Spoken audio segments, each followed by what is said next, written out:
네, 오늘은 믿음, 소망, 사랑 시리즈 중에 소망 7번째 시간입니다.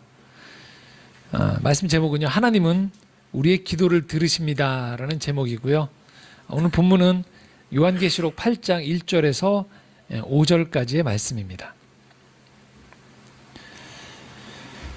제가 몇 해 전에 서울 근교에서 하고 있는 그 꽃 박람회를 가족과 함께 간 적이 있습니다. 여러분도 이런 박람회 한번 가보셨을 경험들 다 있으시죠? 꽃박람회에 꽃을 보러 갔습니다. 근데 꽃은 잘 못 보고요. 사람을 많이 본 것 같아요. 갔더니 이미 주차할 곳을 찾는 게 만만치가 않더라고요. 그래서 서둘러서 주차가 되는 식당을 찾고, 그리고서 결국 그 꽃 박람회 하는 곳에 어렵게 들어갔어요.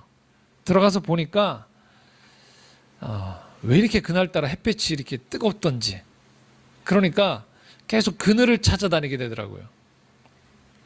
조금 다니다 보니까 목이 말라요. 또 물을 찾고 음료수를 찾고 아이스크림을 찾고, 꽃이 군데군데 있긴 한데 예상했던 것과 좀 다르더라고요. 그래서 뭔가 꽃의 장관에 내가 압도돼서 꽃의 정원에서 하루를 보내고 왔다라는 느낌보다는 사람이 떠밀려서 어떤 코너에 가서 꽃 앞에서 사진 한 장 찍고 가족들하고 또 옮기고 해서 그 나올 때쯤 됐을 때의 느낌이 뭔가 처음에 가졌던 이 꽃이 만발한 데에서 힐링하고 나온 느낌보다는 약간 전투를 치르고 나온 듯한 느낌이 좀 들었어요. 아마 그런 그 박람회나 이런 데 가보시면 그런 경험들을 해보셨을 거예요. 꽃을 보러 가는데 주변 다른 분주함들, 여러 가지 환경들이 훨씬 더 이 꽃을 만나는 정서, 이 경험들을 많이 상쇄시킨 거죠. 자, 이 얘기를 왜 드리냐면요, 우리가 한 해를 시작할 때 마치 꽃 박람회에서 나는 꽃을 보리라는 생각처럼 한 해를 시작할 때의 마음들이 뭔가 희망에 차 있거든요. 기대에 차 있고 올 한 해는 좀 잘해보리라라는 기대들이 다 있는 거예요. 그런데 여러분, 작년 한 해, 불과 한 일주일 전에 작년 한 해 연말 끝날 때쯤 어떠셨어요? 돌아보면 제가 방금 언급했던 이 꽃박람회 다녔을 때처럼 꽃이라는 그 정취보다는 막 주변적인 것, 주차할 곳 찾고 그늘 찾고 목마른 것 찾은 것처럼 한 해를 돌아보면 분명히 행복하려고 살아왔는데 훨씬 많은 분주한 다른 주변적인 것들이 많이 내 마음을, 내 삶을 요동치게 만들어서 결국은 그 꽃이라는 것처럼 행복이란 것들을 경험하기보다는 쉴 곳은 없나, 주차할 곳 없나, 계속 그런 식으로 찾아다닌 건 아닌가라는 생각들이 좀 든다는 거예요.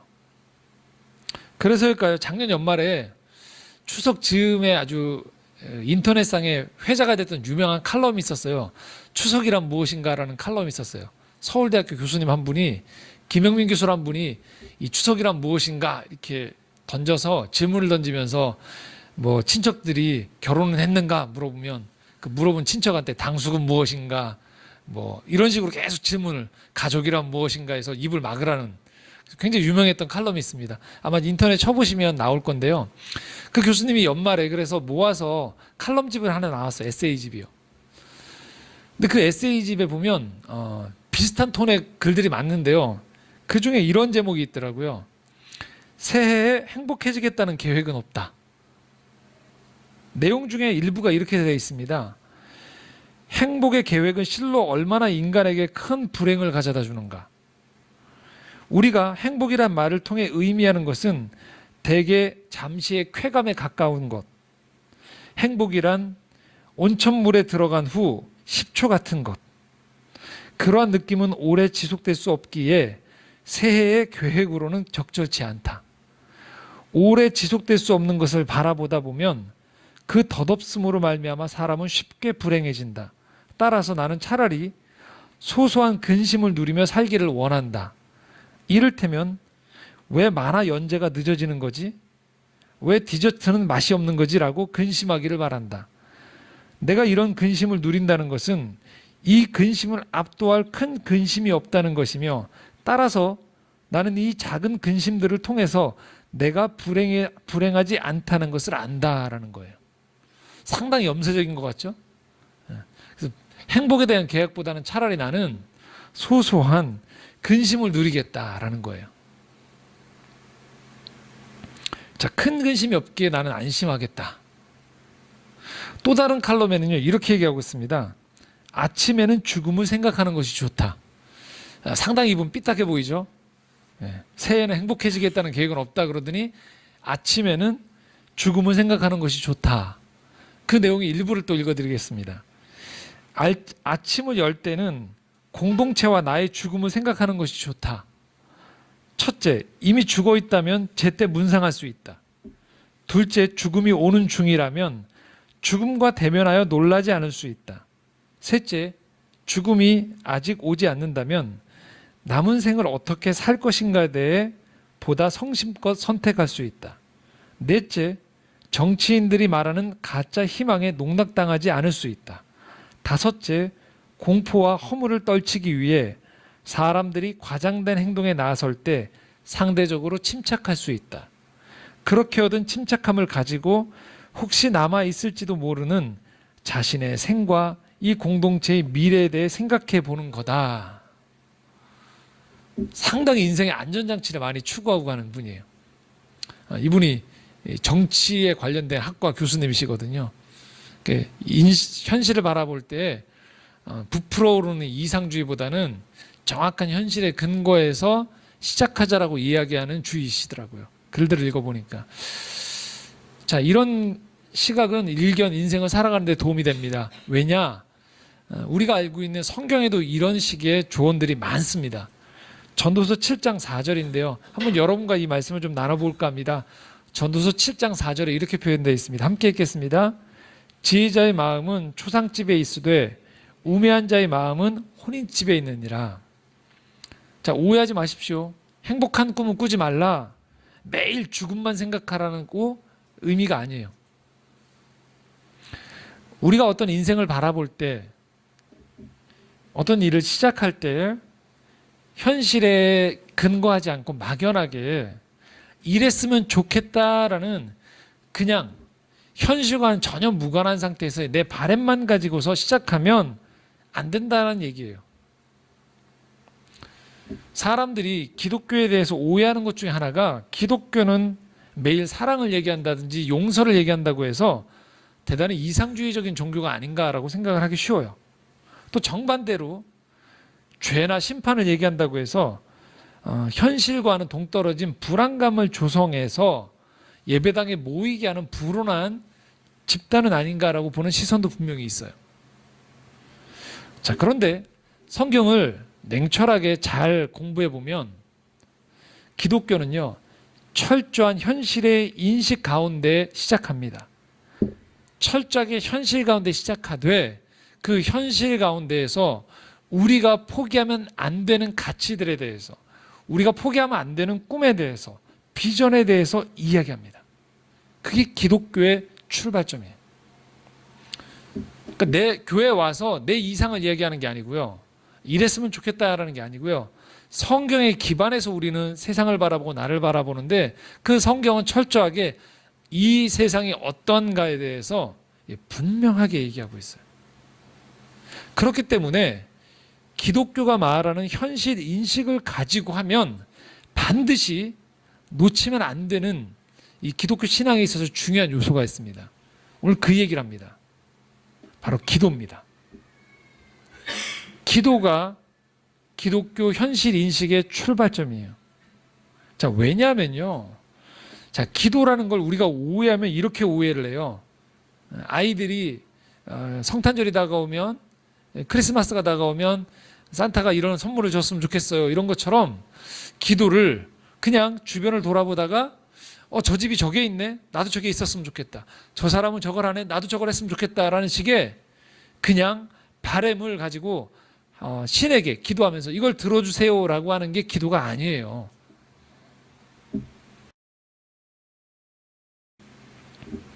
기도는요, 나라는 존재가 이 땅을 살아가는데 내가 딛고 있는 이 땅이 어떤 땅인지를 먼저 인식하게 하면서 그것을 보는 가운데에서, 그런데 이 땅에서 실제로 일어나는 일에 대해서 우리가 깨달아 알기를 원하고, 그리고 그 가운데에서 우리가 어떻게 살아가야지 이 땅에서의 삶을 충만하게 살 수 있는지를 알려주는 통로가 되는 게 바로 기도예요. 자, 왜 기도가 중요하냐? 이겁니다, 여러분. 자, 여러분, 지금 예배를 드리는 이 공간 안에서도 우리가 이렇게 착각이 쉬워요. 인생은, 이 세상은 내 눈에 보이는 것만으로 존재한다. 그럴까요? 절대 아니죠. 벌써 뭐가 있나요? 뭐가 있나요? 우리 눈에 안 보이지만 존재하는 공기가 있다는 거예요. 그리고 눈에 안 보이지만 여러분의 감정이 있어요. 이곳에 있는 모든 분들의 기운이 있어요. 절대 보이지 않습니다, 눈에. 그런데 우리는 그것이 있다는 걸 알고 있어요. 뭘 말할까요? 눈에 보이지 않는 것들이 이 세상에 존재한다는 것이 진실이라는 거예요. 우리는 눈에 보이는 것만 가지고서 된다라고 생각하는 것은 내가 보고 싶은 대로 보는 아주 편견적인 사고예요. 또 하나가 있죠. 인생은 내가 계획을 잘 세우고 내가 최선을 다하면 그만큼의 보상을 줄 것이다. 어떤가요? 그렇지 않다는 걸 아시죠? 왜 그럴까요? 예, 내 최선을 가지고서만 되어지지 않는 다른 요소들이 인생에 너무 많다는 것을 우리가 경험해요. 더더군다나 인생에는요, 우리가 이 세상을 살아갈 때 알게 되는 것은 내 선의만 가지고 되어지지 않는다는 걸 알게 돼요. 세상에 악이 존재해요. 악에서 기인한 사람들의 상처, 그 상처에서 기인한 그늘과 쓴뿌리들이 이 세상의 많은 것들을 몰고 다닌다는 것들을 우리가 알게 되어진다는 거예요. 운전을 하고 나가보면 압니다. 나만 정신 바짝 차리는 데는 문제가 아니라는 걸 알고 있어요. 무수한 초보자들이 있어요. 무수한 사람들이 운전 중에 주의 집중하지 않는 게 있고요. 심지어는 음주운전을 한 사람까지 있어요. 그 사람들이 내 차의 운행에 방해하거나 사고를 일으키기도 해요. 뭘 말할까요? 나의 최선만 가지고 인생이 이루어지지 않는다는 것, 다른 여러 요소들이 이 가운데 들어온다는 것을 알게 된다는 거예요. 그렇기 때문에 기도가 필요하다는 거예요. 눈에 보이는 것이 전부라고 믿는 사람, 인간의 최선이면 안 될 게 없다라고 믿는 사람에게 기도만큼 사실 무가치한 게 없어요. 기도하면 뭐가 나오는데 라고 생각하는 거죠.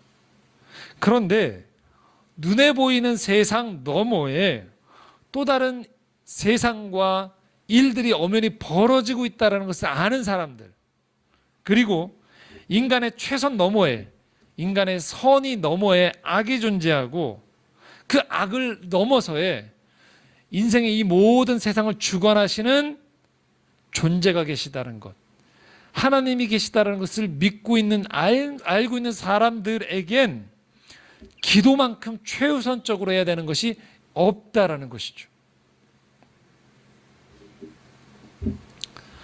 자, 그렇기 때문에 교회가 무엇이냐라고 물어보면 종종 제가 이 말씀을 나눌 때에도 여러 가지 정의를 내리는데요, 이렇게 정의를 내려볼 수 있다는 거예요. 교회는 무엇하는 곳이냐? 기도하는 곳이에요. 기독교는 어떤 종교냐? 기도하는 종교예요. 자, 기도는 다른 종교에도 있지 않느냐? 네, 맞습니다. 그런데 다른 종교에서는 그 기도를 하는 그 영역에 있어서 나에게 집중하거나 그 기도를 듣는 신에게만 집중을 합니다. 그래서 기도 가운데 자꾸 벌어지는 오해가 뭐냐? 나를 수양하는 것으로 기도를 오해하거나 또는 기도를 듣는 신의 마음을 기분 좋게 해서 내가 원하는 것을 받아내는 것으로 기도를 오해할 수 있어요. 하지만 기도는 뭐냐? 기도는요, 삼위일체 하나님, 이 세상을 주관하시며 우리와 동행하시는 삼위일체 하나님과 관계를 맺는 것을 말해요. 그리고 또 한 가지는 그 삼위일체 하나님이 하시는 그 일에 내가 동참한다는 일이에요. 그래서 우리는 깨닫게 되는 거예요. 이 세상에 일어난 모든 일이 결국 하나님과 관계되는 일이라는 것들을 우리가 알게 되어진다는 것이죠. 자, 이것을 오해하면 어떤 일이 벌어지느냐? 기독교 신앙을요, 인간적인 눈에 보이는 차원에서 모든 것들을 다 대체해버려요. 그러나 기도를 알게 되어지면 신앙의 이 다른 영역의 신비의 영역에 내가 발을 디디고 나르는 사람이 그 기도의 영역에 통해서 일어나는 일들에 영향을 받는 사람으로 변화되어지는 것을 의미합니다. 자, 오늘 말씀의 계시록 8장 1절과 2절을 함께 여러분과 읽겠습니다. 함께 읽겠습니다. 일곱째 인을 떼실 때 하늘이 반시간쯤 고요하더니 내가 보매 하나님 앞에 일곱 천사가 있어 일곱 나팔을 받았더라. 자, 제가 요한계시록을 쭉 강의하면서요, 지난주에 일곱째 인이 있고 일곱 나팔이 있고 일곱 대접이 있다고 했어요. 자, 오늘 이 본문은요, 일곱째 인을 떼는 장면이에요. 그리고 이어서 일곱 나팔을 부는 그 재앙과 함께 오버랩되어지는 그 장면 가운데 놓여져 있는 거예요. 자, 일곱째 인을 뗍니다. 그런데 자, 여기에 어떤 일이 벌어지느냐? 명확하게 이렇게 써 있어요.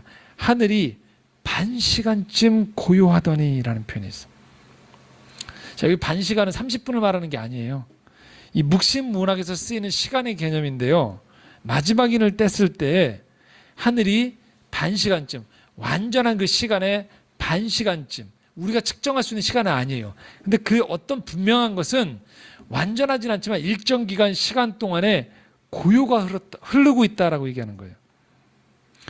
여섯째 인을 뗄 때까지 첫 번째 인을 떼고 두 번째 인을 뗄 때마다 재앙과 심판이 찾아왔어요. 그런데 이 마지막 인을 떼는 순간에 갑자기 고요가 찾아들었다고 해요.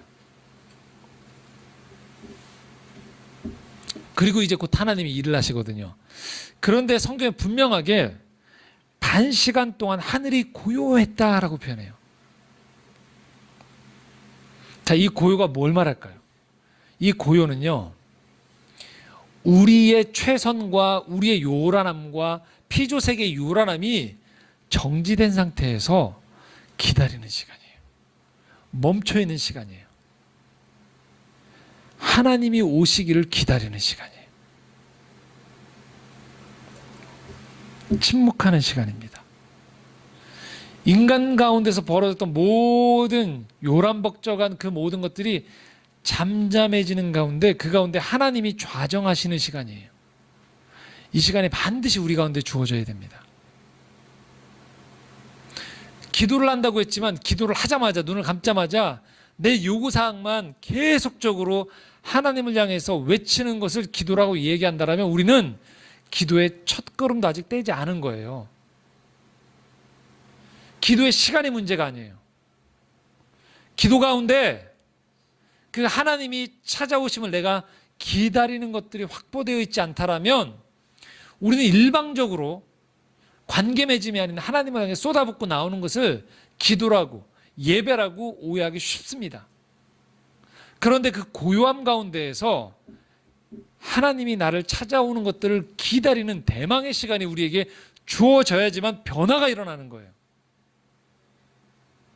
사람과의 관계에서도 그 사람이 이야기하는 것들을 듣기 위해서 내 안에서 하고 싶은 말을 멈춰야 돼요. 잠잠해야 됩니다. 그래야 그 사람이 내 안에 들어오기 시작해요. 하나님과의 관계에서도 마찬가지입니다. 이 고요함의 시간 가운데에서 하나님이 우리를 찾아오세요. 그리고서 하나님이 일을 하시는 거예요. 2절처럼 내가 보면 하나님 앞에 일곱 천사가 있어 일곱 나팔을 받았더라.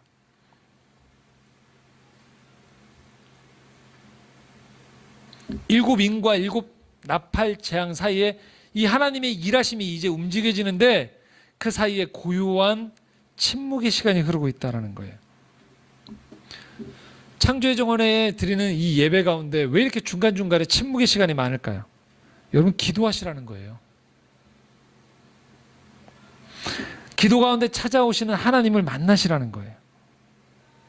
우리가 눈을 뜨고 예배를 나가면 머릿속에 계산이 돌고 우리의 열심을 내고 긴장이 돌기 마련입니다. 그런데 눈을 감고 고요하게 찾아오시는 그 하나님을 기다리고 그분을 만나야지만 우리가 변화가 될 수 있는 거예요. 이 고요한 가운데 오시는 하나님을 만나는 시간이 빠지면요, 기독교는, 신앙은 엉뚱한 것에 자꾸 초점을 맞추게 돼요. 어떤 일이 벌어지느냐? 눈에 보이는 것에 집중하는 거예요. 교회의 직분에 집중하게 돼요. 교회의 직분을 섬기라고 생각하지 않고 훈장처럼 생각하게 돼요. 교회의 활동을 더 강화시켜요. 교회가 이제까지 해왔던 많은 업적과 전통과 건물과 사이즈에 치중하게 돼요. 그것이 눈에 보이거든요. 교회에서 이루어지는 일에 대해서 자꾸 판단하게 돼요. 교회에서 하는 일을 자꾸 마치 인간이 탑을 쌓아가듯이 눈에 보이는 활동과 경험으로 자꾸만 치환시켜버리는 거예요. 그럴 때 그 자리에 하나님의 역사하심을 통해서 일어나는 하나님에 대한 경외와 겸손이 자꾸만 줄어들고요. 인간의 목소리들이 높아집니다. 인간의 활동들이 많아지고요. 교회 안에서도 자꾸 새가 형성되어지게 됩니다. 왜 그럴까요? 하나님보다 인간의 자리들이 더 커지기 때문에 그렇습니다. 교회는 무엇이냐? 이 기도를 배워가는 곳이에요. 그래서 살아계신 하나님을 만나서 변화가 되는 거예요. 그리고 변화되고자 찾아오는 사람들이 만남을 갖는 곳이 교회인 거예요. 창조의 정화는 자꾸만 그래서 뭘 자꾸 안 하려고 해요. 왜 안 하려고 하냐면요, 그게 편해서가 아니에요. 기도를 통해서, 예배를 통해서 우리의 활동을 주는 가운데에서 어떻게 하면 이곳에서 하나님의 일하심을 우리가 더 만날 수 있게 하고 하나님의 하나님 되심을 경험할 수 있게 하느냐가 더 중요한 초점이기 때문에 그렇습니다. 그래서 우리는 신앙생활하면서 배워야 되는 것이요, 점점 기도를 배우셔야 돼요. 기도 가운데 찾아오는 하나님을 만나는 법들을 우리가 깨달아 알아가야 돼요. 그분이 우리에게 찾아오시는 것들이 올수록 우리 내면의 자리를 내어드리는 것들을 경험해야 됩니다. 자, 그럴 때 우리가 점점 깨달아 알게 되어지는 것이 있습니다. 그럼 우리는 계속 찾아오시는 하나님에 대해서 받아들이기만 하느냐? 그렇지 않아요. 그 하나님의 일하심을 깨달을수록 우리는 기도의 내용이 바뀌어지면서 하나님께 또 다른 기도를 드리게 돼요. 자, 그 기도의 내용들이 바로 3절과 4절입니다. 함께 읽겠습니다. 또 다른 천사가 와서 제단 곁에 서서 금향로를 가지고 많은 양을 받았으니 이는 모든 성도의 기도와 합하여 보좌 앞 금제단에 드리고자 함이라. 향연이 성도의 기도와 함께 천사의 손으로부터 하나님 앞으로 올라가는지라. 자, 천사가 곁에, 제단 곁에 서서 금향로를 들고 제단 앞에 써 있는데 엄청난 향을 받고 모든 성도의 기도가 합하여서 보좌 앞에 금제단에 드리게 된다는 거예요. 그리고 이 향연이 성도의 기도와 같이 천사의 손으로 하나님 앞에 올려진다는 거예요. 자, 정리하면 이렇습니다. 제단 앞에서 금향로에서 향이 올라가는 거예요. 향연이. 근데 이게 뭐냐? 기도라는 거예요. 성도들이 하나님 앞에 그동안 드렸던 기도가 하나님 앞에 향연이 되어서 올라간다는 거예요. 자, 또 다른 말씀은 계시록 5장 8절인데요. 거기에서 이 향연이 기도라는 것을 이렇게 명확하게 말씀하고 있습니다. 함께 다시 읽어보겠습니다. 그 두루마리를 취하심에 네 생물과 24장로들이 그 어린 양 앞에 엎드려 각각 검은고와 향이 가득한 근 대접을 가졌으니 이 향은 성도의 기도들이라. 그러니까 여러분들이, 성도들이 함께 모여서 또 여러분이 개인이 처소에서 하나님 앞에 기도를 드리면 그 기도가 향연이 되어서 하나님 앞에 정성스럽게 올라가게 된다는 거예요. 기도하면 종종 우리가 그런 생각을 하게 돼요. 기도가 어디에 쓸 데가 있나? 나 혼자 중얼중얼거리는 것은 아닌가? 그런데 여러분들이 기도를 하면 그것이 향연이 되어서 올라가서 하나님이 들으신다는 거예요.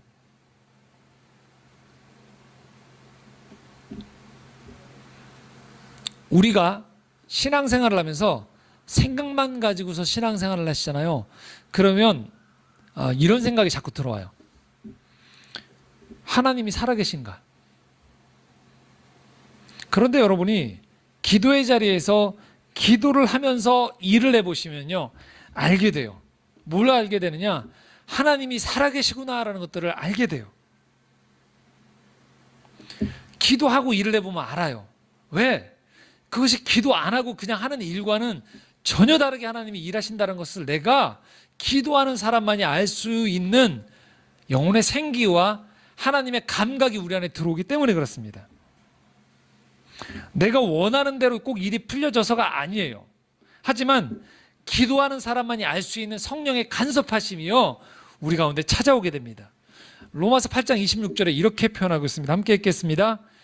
이와 같이 성령도 우리의 연약함을 도우시나니 우리는 마땅히 기도할 바를 알지 못하나 오직 성령이 말할 수 없는 탄식으로 우리를 위하여 친히 간구하시네요. 여러분이 신음 가운데 고통할 때, 어디로 가야 될지 모를 때, 막막할 때조차도 여러분이 탄식하고 기도하는 생활이 습관화되어 있는 사람들에게 성령이 또 한 번 역사하셔서 이 여러분의 탄식과 신음소리조차도 하나님께 올려줄. 그래서 우린 거듭거듭 알게 되는 거예요. 하나님이 내 기도를 듣고 계셨구나. 그래서 저는 여러분들이 새해를 맞이하여서 이 결단을 하셨으면 좋겠어요. 기도하자. 하나님은 내 기도를 듣고 계신다. 하나님은 내 마음의 소원 가운데에서 내가 하나님의 사람으로 살기 원하는 내 마음의 깊은 곳의 소망을 하나님이 가장 원하신다. 여러분의 염려를 올려드리십시오. 여러분의 근심을 올려드리십시오. 그리고 하나님이 성경 말씀을 통해서 배우시는 것만큼으로 깨달아지는 그 수준에서 하나님, 저는 하나님이 기뻐하시는 모습으로 이렇게 살기를 원하고 우리 자녀들이 이렇게 살기 원합니다를 걱정만 하지 마시고요, 기도하십시오. 그럼 여러분의 기도를 하나님이 들으세요. 올 한 해의 계획을 하나님 앞에 올려드리십시오. 여러분의 계획과 여러분의 하나님 앞에서의 그 비전을 하나님이 들으신다는 거예요. 여러분의 기도는 결코 혼자 하는 독백이 아니에요. 여러분 안에서 오늘도 역사하시는 하나님의 바람을 통하여서, 일하심을 통하여서 하나님이 여러분과 함께 일하기를 원하신다는 거예요. 그래서 저도 걱정이 많거나 또는 주중에 어떤 일들이나 어떤 것들이 눌릴 때가 있어요. 그럴 때 저도 모르게 새벽에 잠이 깰 때가 있어요. 그러면 제 서재로 갑니다. 그 어둠 속에서 10분이 됐든 20분이 됐든 좀 더 긴 시간이 됐든 기도해요. 제 염려를 하나님께 아뢰요. 주님, 제가 잠을 못 잘 만큼 근심이 쌓입니다. 때로는 느껴질 때가 있어요. 성령이 기도하라고 하시는구나. 그만 자면서도 우리가 근심이 많을 때 무의식 중에 눌리거든요. 성령이 무의식 가운데 그만 염려해라, 기도해라 라고 얘기하시는구나 싶어서 그냥 기도합니다. 주님, 염려가 됩니다. 주님, 힘들어요. 해결해 주십시오. 도와주십시오 라고 기도해요. 왜요? 하나님이 듣기를 원하시거든요. 그래서 새해 여러분, 다른 결단도 좋지만 기도하는 내가 되자, 기도하는 우리 가정이 되자라고 여러분 결단하셨으면 좋겠어요. 그래서 하나님과 동떨어 사는 것이 아니고 우리의 기도를 들으시는 하나님과 동행하는 올 한 해가 되자라고 여러분 그런 마음을 품으셨으면 좋겠어요. 오늘도 하나님은 여러분들의 기도를 듣고 계세요.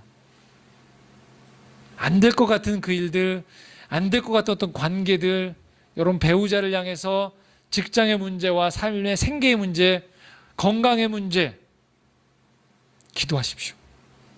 하나님 들으신다는 거예요. 그리고 하나님 뭘 하실까요? 하나님이 그리고서 하나님의 일을 또 하세요. 자, 5절입니다. 함께 읽겠습니다. 천사가 향로를 가지고 제단에 불을 담아다가 땅에 쏟음에 우레와 음성과 번개와 지진이 나더라. 바로 4절 말씀과 연결되는 거예요. 성도들이 올렸던 기도를 하나님이 들으시고 움직이신다는 거예요. 이건 뭘 말할까요?